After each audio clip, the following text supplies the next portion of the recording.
Welcome back to another technical deep dive here in the debug zone. Today, we're tackling a big question and breaking it down with insights from other users. Hopefully, this clears up some misconceptions and helps you get the answer you need. So buckle up, stay a little curious, and let's jump right in.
And that's a wrap.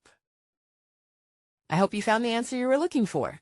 If you did, take a second to hit that subscribe button. It really helps out. And let me know in the comments which solution worked best for you. See you next time in the debug zone.